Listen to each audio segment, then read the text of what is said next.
Islamic NATO एक ऐसा idea जो अब सिर्फ डिस्कशन तक महदूद नहीं रहा बल्कि हकीकत में ग्राउंड पर शेप लेना शुरू हो चुका है। इराक ने ऑफिशियली ये कॉन्सेप्ट प्रपोज किया और पाकिस्तान और सऊदी अरब ने एक डिफेंस पैक्ट साइन करके इसको मजीद वेटेज दे दिया है। और अब खबरें ये आ रही हैं कि मजीद 2 इस्लामी ममालिक इस अलायंस को ज्वाइन करने का इंटरेस्ट शो कर रही हैं। आज की इस वीडियो में हम डिस्कस करेंगे कि क्या वाकई वेस्टर्न नेटो की तरह एक इस्लामिक अलायंस बनाना पॉसिबल है, और अगर ये अलायंस बनता है तो इसके रीजनल और इंटरनेशनल इम्पैक्ट क्या होंगे, और स्पेशली ये अलायंस इंडिया के लिए किस तरह सिक्योरिटी के मसाइल पैदा कर सकता है। तो चलिए शुरू करते हैं। एक इस्लामिक मिलिट्री अलायंस बनाने का concept North Atlantic Treaty Organization जिसे नेटो भी कहा जाता है, जिसकी बुनियाद 1949 में रखी गई टू काउंटर सोवियत यूनियन, उससे लिया गया है। इस अलायंस में इनिशियली अमेरिका और कनाडा के अलावा वेस्टर्न यूरोप के 12 कंट्रीज शामिल थे, लेकिन आज नेटो एक्सपैंड कर चुका है और इसमें 32 से ज्यादा ममालिक शामिल हैं। अब अगर इस अलायंस में मौजूद किसी भी कंट्री पर हमला होता है तो उसके बाद नेटो का आर्टिकल 5 एक्टिवेट हो जाता है, जिसके मुताबिक ये हमला इन तमाम कंट्रीज पर सवर किया जाता है और इसका जवाब भी फिर ये सारी कंट्रीज मिलकर ही देती हैं।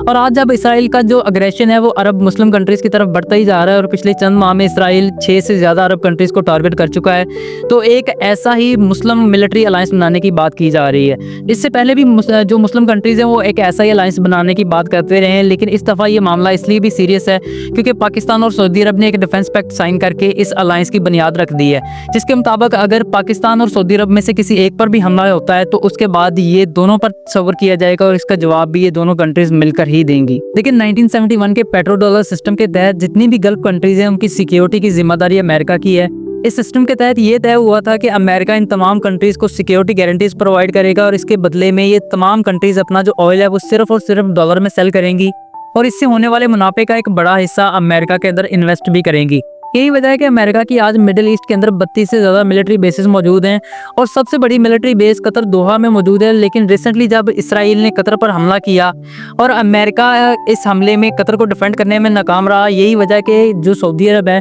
वो आज अमेरिका पर अपनी जो सिक्योरिटी के लिए डिपेंडेंसी है उसको कम करना चाहता है और पाकिस्तान के साथ इसीलिए उसने एक डिफेंस डील साइन की है, क्योंकि इस चीज़ की पॉसिबिलिटी मौजूद है कि फ्यूचर में इसराइल सऊदी अरब पर भी अटैक करे। क्योंकि अगर आप ग्रेटर इसराइल का मैप देखें तो आपको पता चलेगा कि उसमें सऊदी अरब का भी एक बड़ा हिस्सा शामिल है और इन केस अगर फ्यूचर में इसराइल सऊदी पर अटैक करता है तो उस वक्त पाकिस्तानी फोर्सेज उसको डिफेंड करने के लिए वहाँ पर मौजूद होंगी। और बहुत सारे लोग ये सवाल कर रहे हैं कि क्या सऊदी अरब पाकिस्तान के जो न्यूक्लियर सिस्टम है उसको भी इस्तेमाल कर सकेगा। तो इस बारे में जब एक सऊदी ऑफिशियल से सवाल किया गया तो उन्होंने ये जवाब दिया, this is a comprehensive defense agreement that encompasses all military means। इसका मतलब यह है कि अगर पाकिस्तान को सऊदी अरब को डिफेंड करने के लिए और उसकी सिक्योरिटी को इंश्योर करने के लिए अपना न्यूक्लियर ऑप्शन भी इस्तेमाल करना पड़ता है तो वो भी जरूर किया जाएगा। अब इस सारे मामले में सबसे इंपॉर्टेंट एंगल इंडिया का है, क्योंकि पाकिस्तान और इंडिया लाइफ लॉन्ग राइवल रहे हैं और अगर पाकिस्तान एक ऐसा मुस्लिम मिलिट्री अलायंस ज्वाइन करता है जिसे सऊदी अरेबिया और दूसरे रिसोर्सफुल गल्फ कंट्रीज बैक करती हैं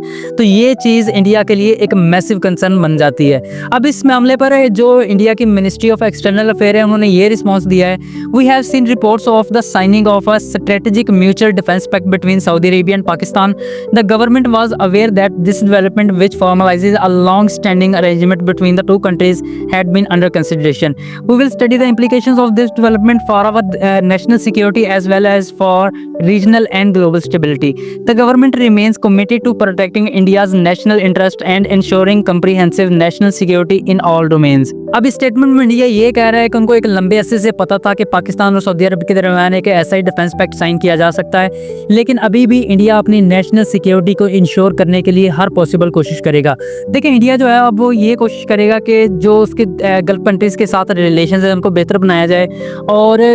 पाकिस्तान का ये जो प्रेशर है इसको काउंटर बैलेंस करने के लिए जितनी भी अरब कंट्रीज़ हैं इंडिया उनके साथ अपने जो रिलेशन है उनको बेहतर बनाने की कोशिश करेगा। अब पाकिस्तान और सऊदी अरब के दरमियान होने वाला ये डिफेंस पैक्ट रीजनल सिक्योरिटी को किस तरफ लेकर जाएगा ये देखना बहुत ही इंटरेस्टिंग रहेगा। इसके अलावा अमेरिका का इस पर क्या रिएक्शन आता है ये देखना भी बहुत अहम रहेगा। अगर इस मामले पर कोई भी अपडेट आती है तो मैं आपके लिए अपडेटेड वीडियोस लाता रहूँगा। अगर ये वीडियो अच्छी लगी हो तो लाइक एंड सब्सक्राइब जरूर कीजिएगा and I will see you in the next one.